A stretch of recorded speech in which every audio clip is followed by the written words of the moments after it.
conference. So I hope I do a good job in that. And then I really want to thank David Damanik for giving the previous talk, but not only that, for working 5 years very hard to try to explain to me what it is I'm doing.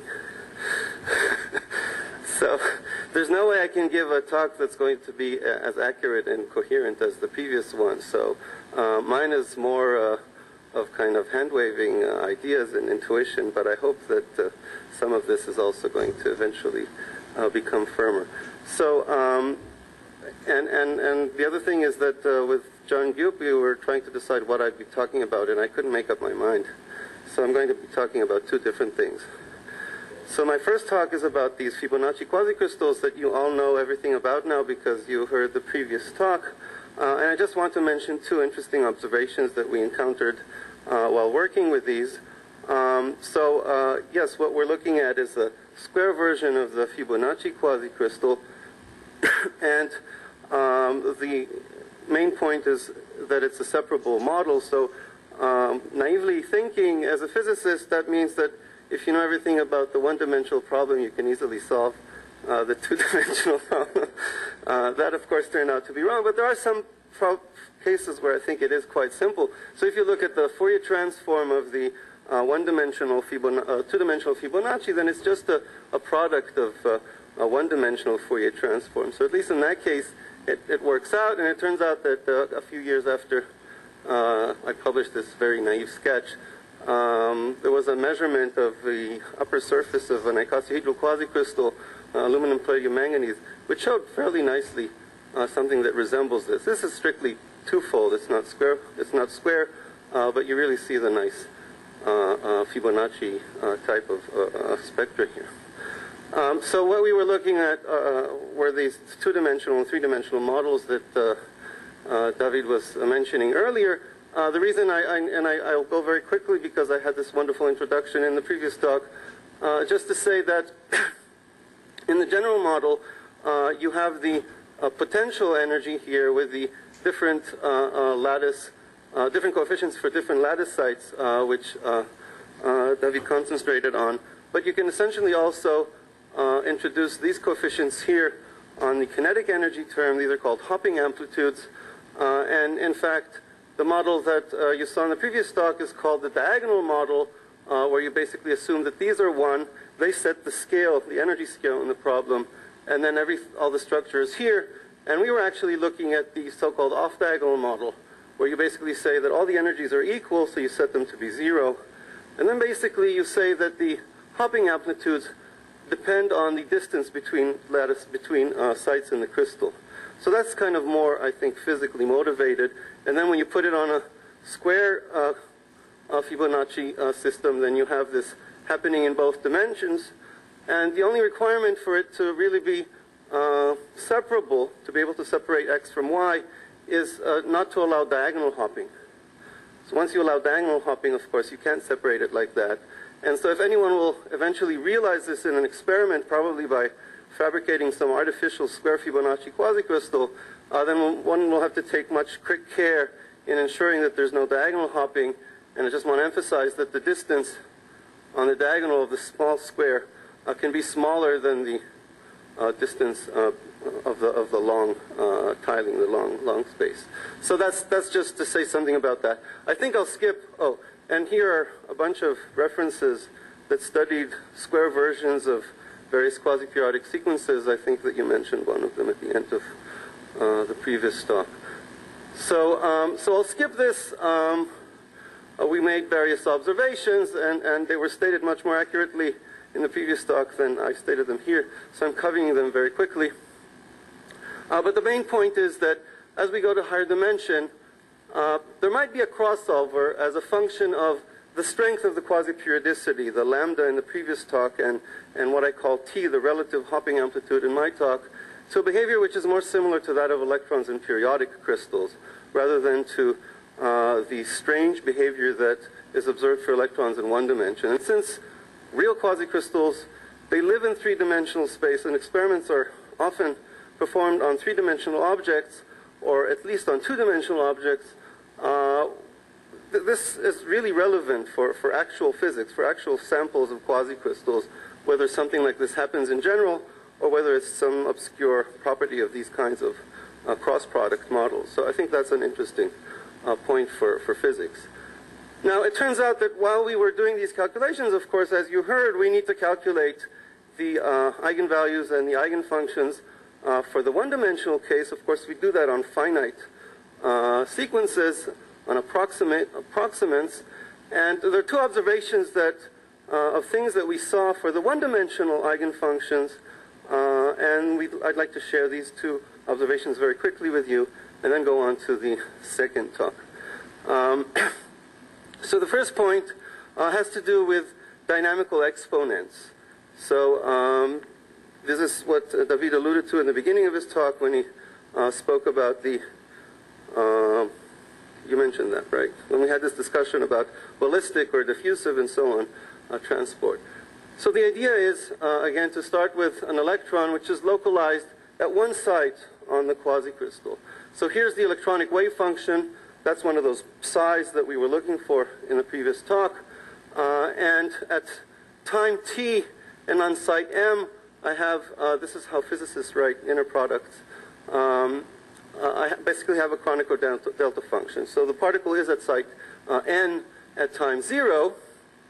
And we use that tight binding Hamiltonian, as it's called, or the Schrödinger operator, as David called it, to advance it in time. So we say that this wave function that started at site n, after time t, when we look at site m, what we need to do is we start at site n, we advance it in time using the propagator or the exponent of the Hamiltonian, and then we project it to the mth site to see what we find there at the end.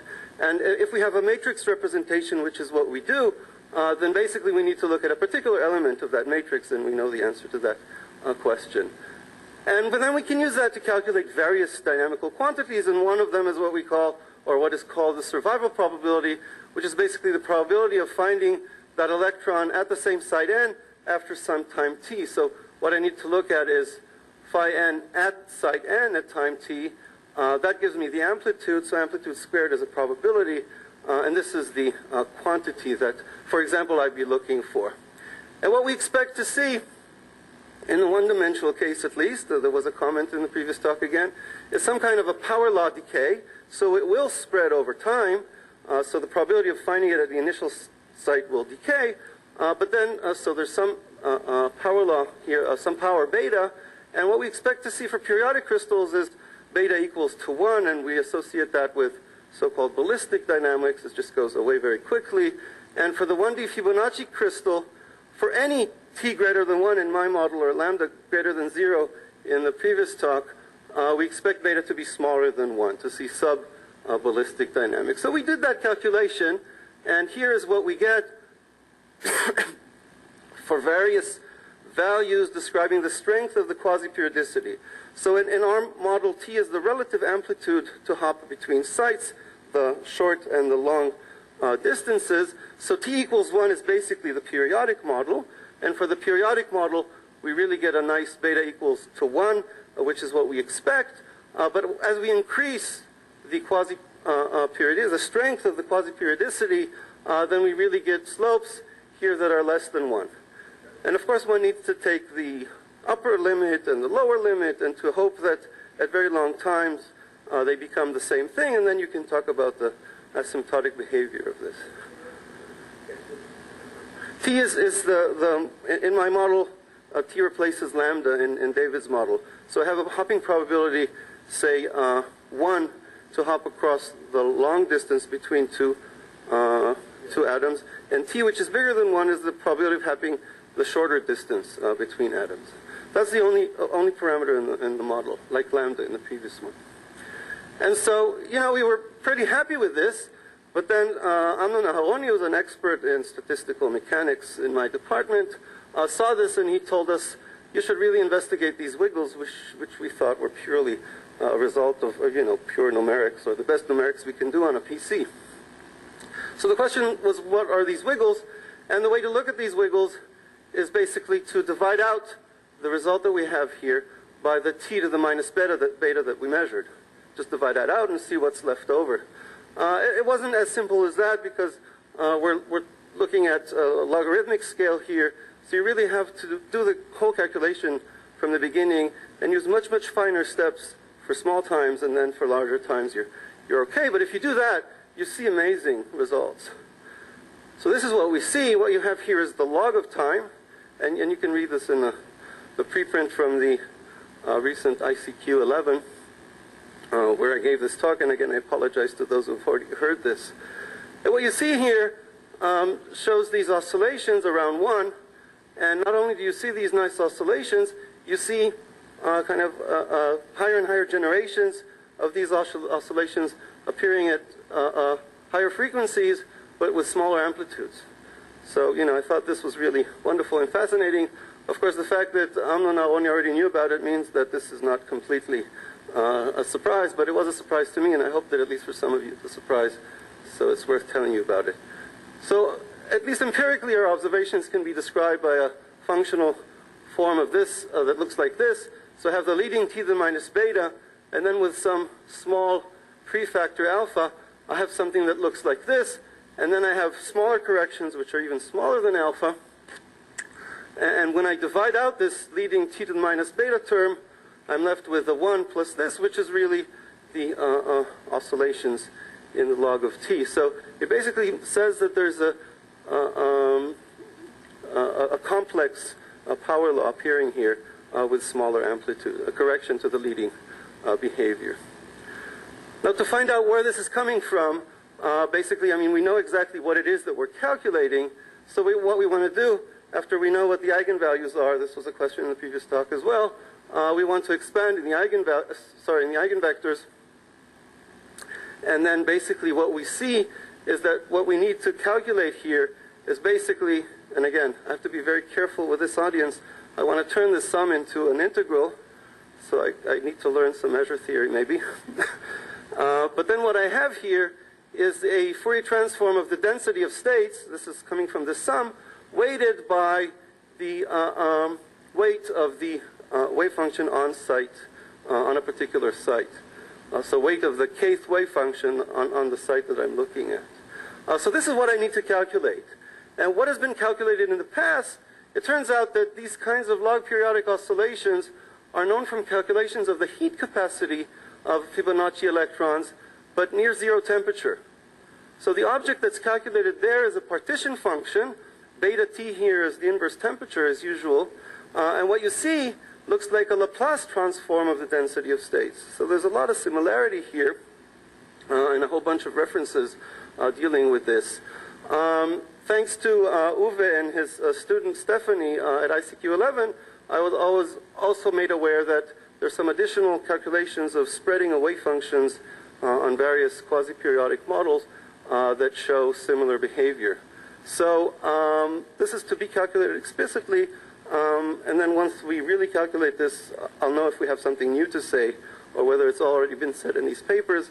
But I haven't seen yet anyone, except for Eric Ackermann, who's going to help me out with this, who sees these additional generations of smaller amplitude oscillations at higher frequencies, and I think that might be interesting. In any case, this definitely has to do with the various fractal dimensions of the spectrum, or maybe the spectral measure, and these somehow need to come out when you do this calculation, and they do in these kinds of calculations. Okay. We haven't extracted the information yet, not even numerically, but this is to be done. Okay, I'm going a little slowly, so let me continue on to the next story. And the next story has to deal with the fact that we also wanted to look at the wave functions that we were calculating.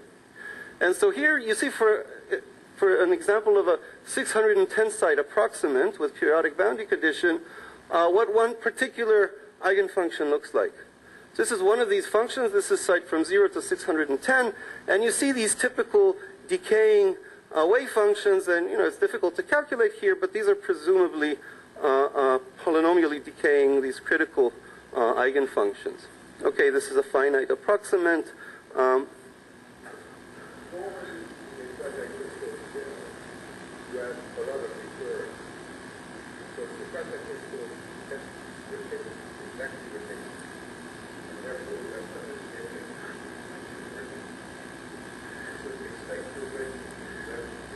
even if they're extremely far away?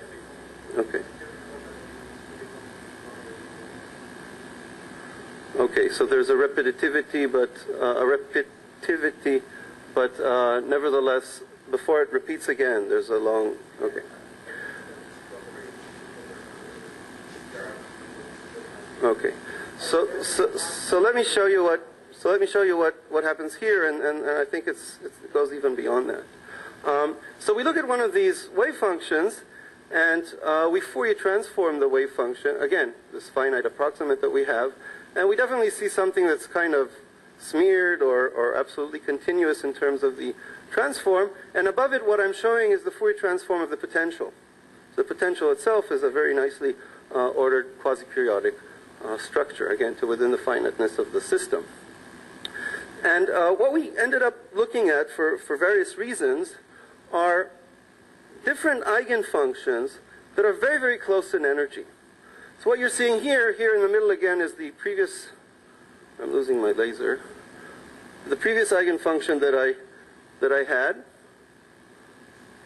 And here you see two additional eigenfunctions, and all of these are extremely close in energy for a particular value of that relative hopping amplitude. So what we said is, and this is related to the question of, what can cause wave functions to become more extended than the original eigenfunctions are, as we said, let's try to mix together, take a linear combination of eigenfunctions that are very close in energy. Again, this is motivated physically by the fact that a real electron in real life, because of some disorder or some external potentials, doesn't know exactly what its energy is. And of course, when we measure something, we have a resolution for our measurement devices, so there's always a finite amount of uncertainty in the energy. So we said within a very small uncertainty in the energy, let's take a linear combination of these, and let's try to optimize its extendedness. So we used a really beautiful algorithm by Veit-Elser to optimize this, and so we allowed to mix wave functions that are close in energy, and look for the most extended combination, and boom, this is what we get. So this comes out of looking for the most extended. We didn't put anything by hand here. And if you look at what we have here, then we really see, roughly the same amplitude all over the space, so no recurrence, so something much stronger than the recurrence that you mentioned, definitely. And if you look at the distance between these peaks, you very quickly see that what you see is a Fibonacci sequence, of course, a much higher previous generation of the one that's used for the 610 approximant that is shown here. And this kind of smells like a Bloch function. So an extended wave function that knows about the underlying quasi-periodic Fibonacci structure. So this leads us, and I just want to remind you what a Bloch wave function needs to exhibit. One thing that it needs to exhibit is an intensity that has the same reciprocal lattice as the potential if I can Fourier transform it. And the function itself, not the intensity is the magnitude squared. The function itself in Fourier space is can be shifted by some wave vector k with respect to the reciprocal lattice of the potential. I'm not going to get to my second talk. If I don't get to my second talk, maybe not. Yeah. But let me finish the story and then object. No, I'm just guessing. I'm not concluding.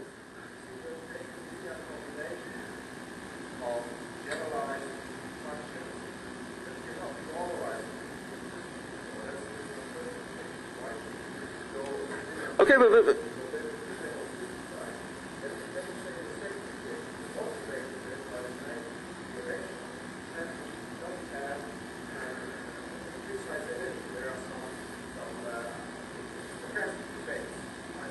maybe, yes.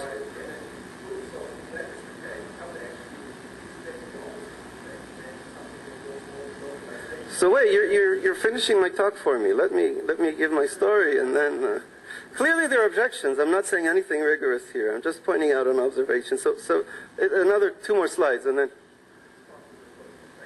Okay, good.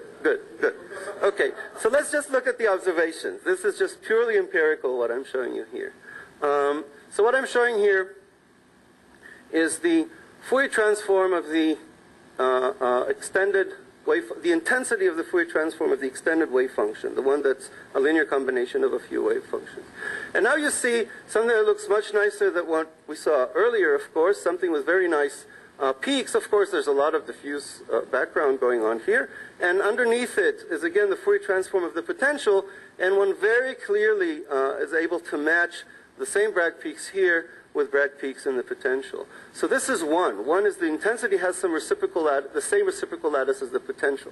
And now if I Fourier transform the wave function itself, okay, not taking the density, the square of the wave function, then this is what I see. Okay, so it doesn't fall below the wave vectors that I saw above here. But if I take the shift from the central peak of the potential to the central peak that I get here for the wave function, this is what I refer. This is what I mean by this wave vector k. Let me shift the whole thing. So all I did from the previous slide here to this slide here is shift the upper two plots to the right, and by that exact amount k. Now when I overlay the lines, they again lie precisely at the same points. So the wave function also satisfies the second requirement, that it's basically shifted by a wave vector k, and according to the Bloch theorem, this k is the quantum number describing the extended wave function, and it's a wave vector that is not in the reciprocal lattice. Now, of course, here we have a dense reciprocal lattice, so we have to be very careful how we define that, but you know better than I do that there are many more k's than the dense set that we see here. Okay, so I don't know if the term conjecture is correct in an audience of mathematicians, but I want to say that maybe this is what's going on. So a real quasicrystal with a tiny amount of disorder that can mix nearby eigenstates.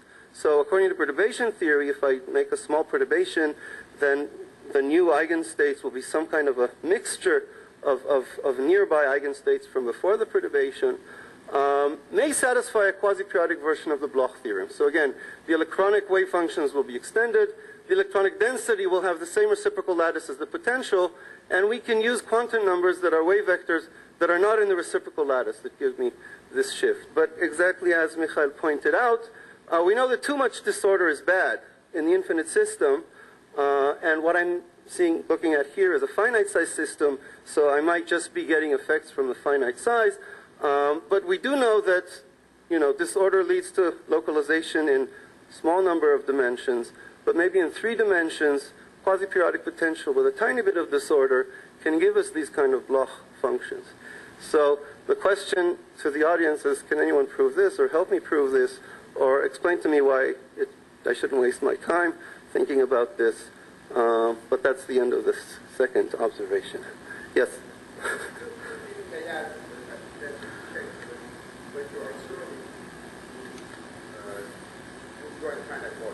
Yes. In the version of the Bloch theorem that I'm trying to explain at the beginning, because here you are in the case of Fibonacci sequence, you have exactly the example that I created in the book. Okay? And this example, you have this Anderson complex with downward condition at the vertex. And when you stop at one of these complexes, which corresponds to a finite volume, and you run the program with the spectrum, where you change the downward condition, you get a band spectrum. And I suspect that the wave functions that are very Bloch-like are exactly the wave function that you get at this approximation. And against the intuition, the spectrum that you get when you stop there is absolutely different. Not good at all. Because you are exactly in a situation of the Bloch field. Because you're in a finite approximation with periodic boundary conditions. What makes the spectrum, if you want to reach the spectrum, what you do is to go from one Anderson to one complex, by doing optimization, by applying the certain. And we don't know yet, I mean, that's the part in our work that we have not yet reached, but what I suspect is that you start creating more and more gas, and your wave function still continues to be Bloch-like, because you are kind of volume, but of course you start seeing more and more the effects of the gas. what you have done by adding these various energies is essentially looking at the separation. And that's really interesting. I know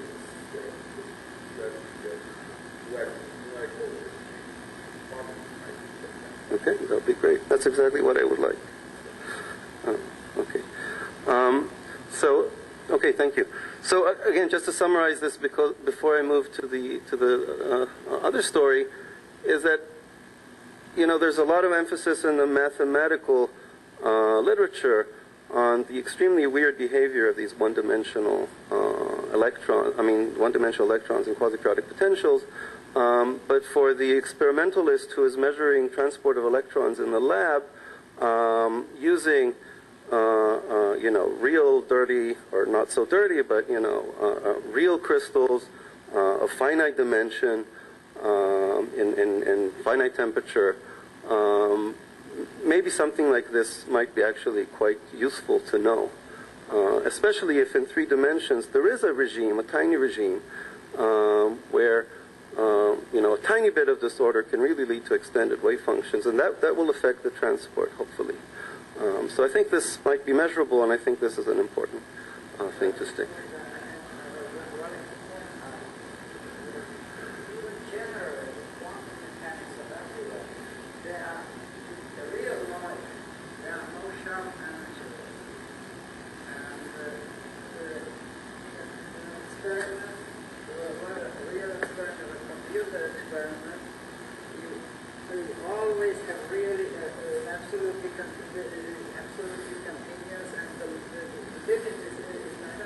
Right. It's very convenient, but we should never forget.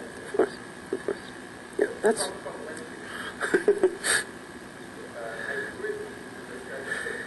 You'll give me extra time later.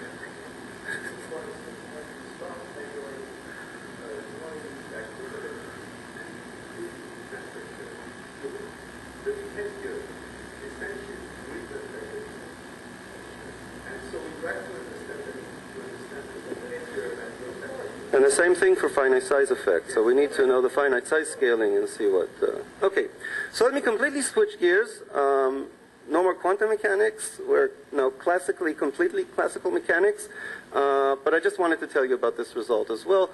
This was done with another student of mine, Kobe, with a colleague of mine from the chemistry department, because you'll see there's some input necessary here from people who can do real chemistry, at least physical chemistry.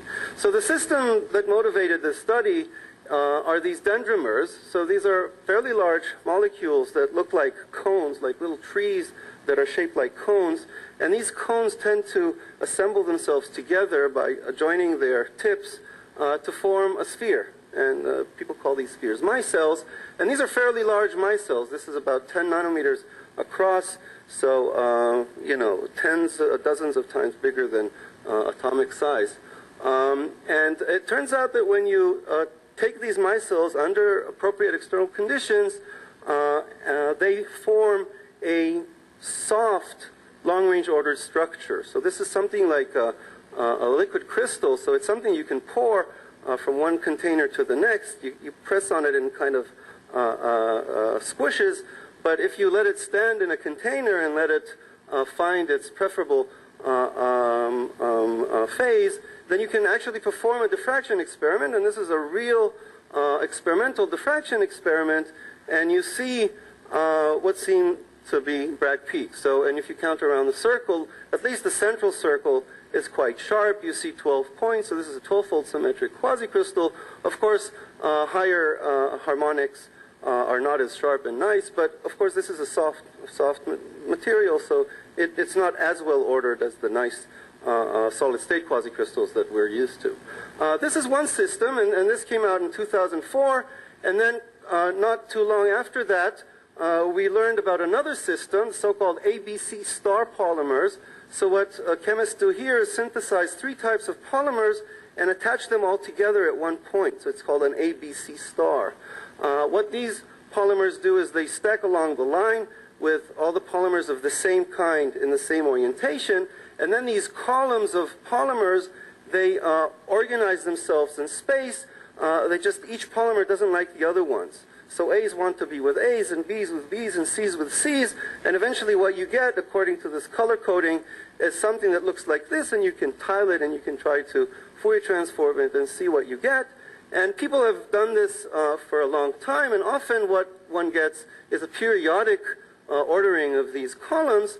But again, in a recent paper from 2007, this Japanese group showed that they very nicely get something that looks like, again, a 12-fold quasicrystal. Now what you see on the left here is just a real image looking from the top, and the different shades of gray come from the different kinds of polymers. So you have dark, medium, and light gray. These are the actual materials that are observed, and the scale here is 50 nanometers. This is even larger. I think these even go up to about 100 nanometers in size.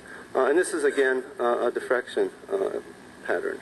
And then very recently, in 2009, there was reported another system, and this is a system made out of nanoparticles. So what they have here is iron oxides. It's a small cluster of iron oxide, 13.5 nanometers in diameter, and 5 nanometer gold particles, so two types of particles of different diameters. Again, you mix them together with some solvent. At some point, you dry out the solvent. And again, what you see here are the different kinds of particles. And when you Fourier transform, you at least think that what you have is a 12-fold symmetric quasicrystal. Okay? Again, it's not clear whether this is, again, some average over the whole structure, and what you have are tiny domains that are oriented in different ways. There's some more analysis, I think, required to establish that this is a true quasicrystal. But this is, if not a true quasicrystal, very close to a true quasicrystal. So we're really excited about this. And in a minute you'll understand why I was particularly excited about this. And there are obviously questions that one asks after seeing these, large range of systems showing 12-fold symmetry. So we want to know why 12-fold. And we want to know what is the origin of stability of these crystals. And you all know, or at least the physicists do, that there's an ongoing discussion of what is more important in stabilizing a quasicrystal. Is it the energetics, the physical interaction between particles, or is it also the entropy, the fact that you have higher entropy in these quasi-periodic states that helps in stabilizing these? And I want to point out that the stability of these materials should be different from the standard hard solid-state quasicrystals, just by the fact that these all show up as 12-fold symmetric, and we know that most of the solid-state quasicrystals have 5-fold or 10-fold symmetry. There are some with 8-fold and 12-fold, but it's not even clear whether any of those is thermodynamically stable. There's some argument about one of them. So it must be a different kind of mechanism, but nevertheless, I think it's interesting. And then if we understand the origin of stability, can we control or predict the structure? And the kind of fancy language that people, the nano people, like to use is self-assembly. So these structures self-assemble. Of course, all crystals in nature self-assemble, but for some reason in the nano scale, it's the term used a lot. But so can we control the self-assembly of these structures and encourage them to form quasicrystals if we can somehow synthesize them in a particular way? Can we change the length of A, B, and C and ensure that we get a quasicrystal, for example? Okay, so what we're concentrating on now at this point is the first system that I showed. These mice cells, and this is a sketch that I got from Zhang, who did the experiment. This is how he views this molecule of his. So it's something that has an inner core, and those hairs that we saw earlier are like kind of hairs on a ball. So you should think of this as having an inner core and some softer shoulder surrounding it. The important thing is that I only have one single type of particles, so no iron oxide and gold, no A, B, or C, just one kind of particle. It's isotropic, so it sees the same, or generates the same potential in every direction. And again, as I said, it looks like an inner core with soft shoulders. And so the immediate question is, how can this produce a quasicrystal, something as simple as this? And so we really want to take this question to the extreme and take the simplest potential that might describe this kind of a structure. So what I want to do is to take a potential, this is U, as a function of the distance between the centers of two adjacent micelles. And first of all, they don't feel each other before they touch. And so I have R here, which is the radius of the micelle, the distance between their centers. So there's some repulsion when the hairs start hitting each other. And then once the cores hit each other, there should be a stronger repulsion. And so this distance from core to core is what I call distance of length 1. And at this length, the potential, the interaction, jumps up to a value which I call 1. So I scaled my energy according to this, and I scaled my length according to this, and this basically leaves me only two parameters to describe this potential: the strength of the shoulder and the extent of the shoulder. Okay? So this is the potential, and again, can something as simple as this produce a quasicrystal? So what we want to do, which is quite standard in statistical mechanics, is to write down a partition function for a microscopic system containing a lot of these particles that interact through this pair potential. There are various methods to evaluate this partition function using saddle point approximations, and we stop at the 0th approximation, just at mean field. We don't add eddy correction, but if we need to, we can in the future. And then we obtain a free energy that has the following form, and one could have actually guessed that this is what will come out. So what I have here on the left is the energy term. This is the potential energy that I described, which depends on the separation between particles, and this is the density at point R and the density at point R prime. I need to integrate over that. Now what I have here is the entropy, or once divided by T, the negative of the entropy, if I didn't mess up my signs here. So you have the C log C term and an extra term here, and this is basically the entropy of a free gas, of a gas of free particles. Quite standard. So I look at this innocent expression, and I wonder, what can I do with this? So how do I proceed from this point? And I don't want to just plug in my potential here and see what happens, because I have no idea what parameters I should use for my potential. And so what I really need is some physical intuition before I can proceed, or at least the way I think about these problems is through some intuition. And the intuition came from an older physical system of what are called Faraday waves. So 60 seconds about Faraday waves. Faraday discovered many years ago, among other maybe more important discoveries, that if you take a plate of fluid and you shake it up and down, so in a sense what you're doing, you're accelerating it upwards and downwards, so you're modulating the effect of gravity. If the amplitude of this acceleration exceeds a certain threshold, then the flat upper surface of the fluid develops an instability, and a pattern of standing waves shows up on the surface. Okay, this is a very well-known phenomenon, but it was revisited in the early 90s just because of the fact that now you can control with a computer how you shake the plate, and you have CCD cameras and everything, so you can do much fancier experiments than Faraday was able to do. And this is one of these experiments, was originally done by this French group, where they shook the plate with a linear combination of two frequencies, so not just one sine function, but the sum of two sine functions. And they were very pedantic in explaining that when they add these two frequencies, they want to add them in such a way that it breaks up and down symmetry.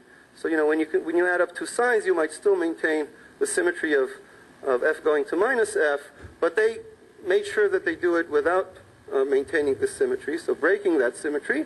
And lo and behold, they get this beautiful pattern of standing waves with 12-fold symmetry. And they report that they were unable to see 8-fold and 10-fold symmetry. Now, I worked on this problem quite a few years ago, and the way we approach this problem is by trying to write down a free energy, or what in mathematical languages would be called a Lyapunov functional, that describes the slow dynamics of the system. So if I kind of average out the oscillations of the fluid and just ask how does the envelope of this oscillation develop as a function of time, then it turns out that this dynamics is relaxational. What it does is it tries to minimize this functional. Again, in dynamics it's called a Lyapunov functional, and we tend to call it a free energy. So, and this goes back to attempts in really the early days of quasicrystals and pre-days of quasicrystals to explain the stability of crystals using these kinds of, looking for minima of these kinds of free energies. So what does our free energy contain? Just want to point out there are only 4 terms here. There's one term here with a negative sign that basically encourages the growth away from the uniform state. You lower the value of the free energy if rho squared is different from 0. Okay? You need to saturate that, but because we want to be physical, so you add a term that goes like rho to the 4th. Okay? So this is the growth and this is the saturation. Now you want to add some structure, and this is how we add a structure. We add a term like this that basically serves to select 2 length scales for the growth. If you expand rho in Fourier space, then each of these Laplacians will bring down a minus k squared. So if minus k squared is equal to q squared, if k squared is equal to q squared, or if k squared is equal to 1, then there's no penalty coming from this term. For any other value of k, you will pay a penalty in the free energy. Okay, so that really encourages growth of 2 selected length scales. I mean, the 1 just sets the scale up for the problem, and q is the relative length scale of the 2. And then finally, and very important, is this 3-body interaction term. This rho cubed term comes in, and this term, you're supposed to put in a free energy only if there's no up and down symmetry, only if there's no symmetry of rho going to minus rho, because if you need to have a symmetry of rho going to minus rho, this term will break that symmetry. But again, the experimentalists told us that they've broken this symmetry explicitly, and only then did they get the interesting structure, so we were very careful in adding this term here. So what does one get from this kind of a free energy? Well, first of all, if you don't include this 3-body term here, then you really get a pattern of stripes. So what is shown up here on the left is the real space image of the actual function that minimizes this free energy, and then at the bottom we see the Fourier transform of it. So very trivial. But what do you get for large alpha when you really have this strong 3-body interaction? What we want to try to do is to get a pattern with n-fold symmetry by setting this q equal to twice the cosine of pi over n. You're all mathematicians, so you immediately understand why. But just to be sure, I want to have 2 wave vectors of length 1 add up exactly to 1 wave vector of length q. So I want to set my q to be twice the cosine of pi over n, and that exactly allows me to kind of encourage a particular angle here, okay, of 2 pi over n. Okay, so can I do that? It turns out that we could, which is very nice. So if I set q to be the square root of 2, then this is 1, this distance here is 1, and this distance here is q, and what I get is a very nice square crystal. Now I know that we saw 12-fold symmetry in the experiment, so now I set q to be twice the cosine of pi over 12, and now the result depends on the strength of this alpha. And if alpha is really sufficiently strong, I reproduce this 12-fold symmetric quasicrystal where I have 2 rings of points in Fourier space, 1 ring of radius 1, the other ring of radius q, and I can get this thing to really lower the free energy. If alpha is not sufficiently strong, I get a hexagonal or a triangular lattice as the ground state or the minimum state. What do we not get? We never get octagonal and decagonal symmetry. So if we set q to try to get 8-fold or 10-fold, we always get the 6-fold. Okay? Now, why is that?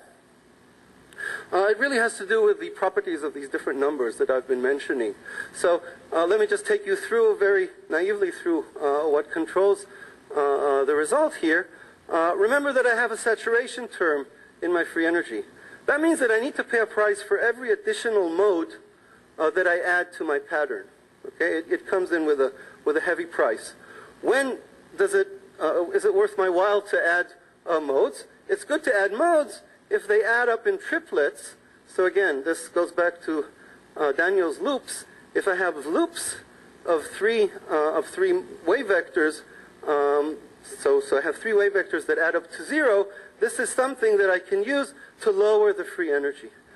And so if I look at the various candidate structures that one can have, and I calculate the number of amplitudes that I have, and the number of triangles or 3 loops, then I see that for 8 and 10-fold, I just don't have enough triangles. This is not a quantitative statement, it's just a rough statement.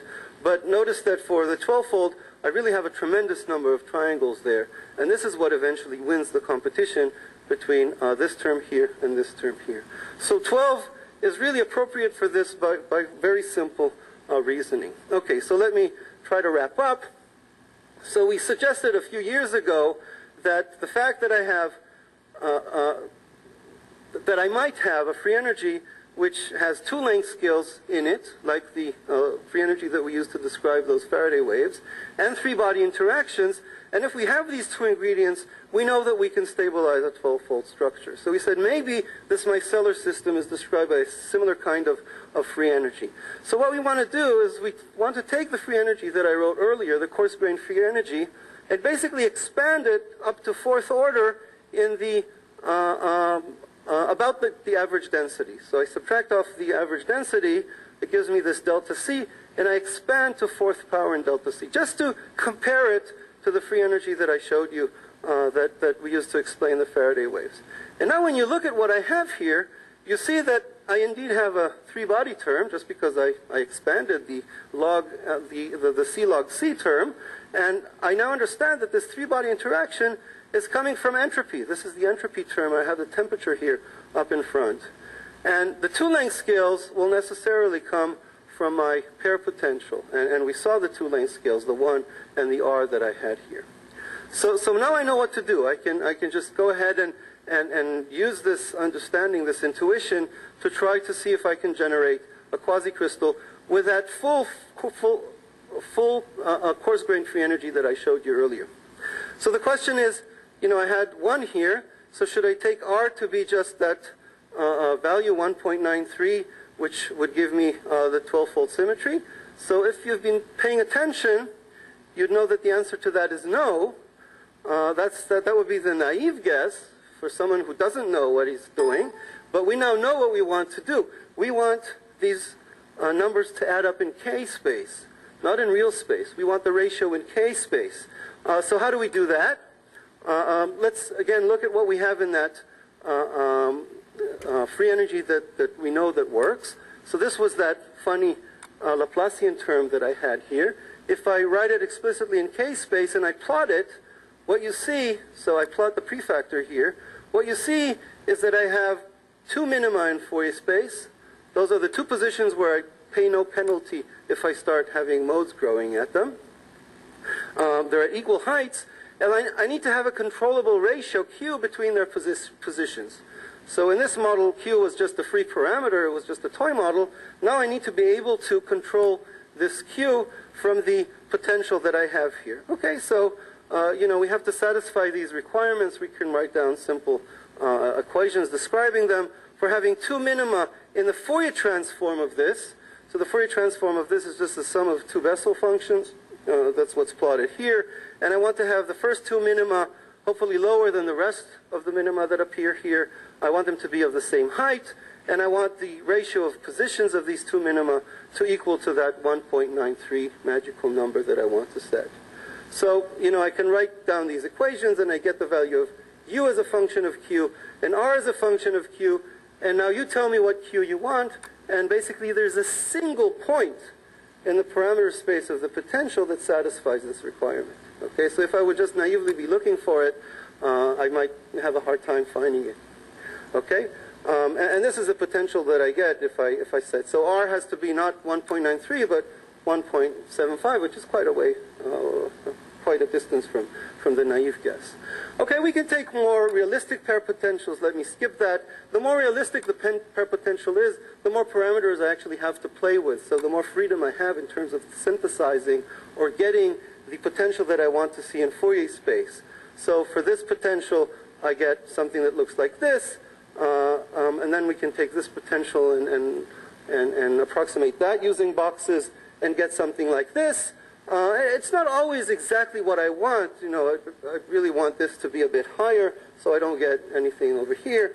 But in principle, that's what I want to do. I want to look at the Fourier transform of my pair potential, and I want to design that by changing the parameters in real space to give me what I know that I need to get. And so let me conclude and show you the result. We basically say that the stability stems from having two length scales, and here we're saying that those are coming from the energy, and effective three-body interactions, and here we're saying that they're coming from the entropy. We're basically saying that very simple pair potentials can produce quasicrystals, even purely repulsive. You saw the first simple potential was purely repulsive. And what we want to do in order to check these predictions now, I know what U and R need to be in order to get what I want, is I want to check them against the full free energy. Not that expanded free energy, that I know works because I knew it worked in the past. So I want to go back to my full free energy with the full expression here, with our design potentials to give me what I want, and indeed I really get what I want. So look at this. This is the real space image of the 12-fold quasicrystal that we got. This is in black and white because it's cut and pasted from our preprint. And look at the Fourier transform. So as opposed to the expansion that we had earlier, which really very strictly allows only wave vectors at a ring of radius 1 and a ring of radius q, here you have really a lot of harmonics showing up. And this clearly comes from the nonlinear interaction between the modes that we have. So the nonlinear interaction produces higher harmonics, and it's much less restrictive with this entropy term that we have here. So we really get very nice 12-fold symmetric quasicrystals. Where do we go on next from this? Okay, so you can find this as a preprint. We're still arguing with PRL with this, whether this is interesting. Not whether it's correct, but whether it's interesting. So maybe you can help me convince them. So we verified that. What do we want to do next? We would really like to test these predictions with more atomic kind of simulations to see that we get the same kind of results. We really need to study stability in 3 dimensions. I've told you. What I have is a 2-dimensional model. I guess it's time for me to stop. As a 2-dimensional model, we really want to extend it in the 3rd dimension to make sure that it stays valid. We plan to treat the other systems, the binary system, the ABC Star Polymer. They're a little different, but give more freedom in terms of the parameters that they allow. And we really like to study dynamics once we know what the minimum state of the free energy is, to really start looking at phonons, phasons, dislocations, defects, and so on. And my greatest wish is to find, not in this audience, but to find an experimentalist who can really synthesize these things to order, and then maybe see if in real life this kind of self-assembly criterion works. Okay, so thank you.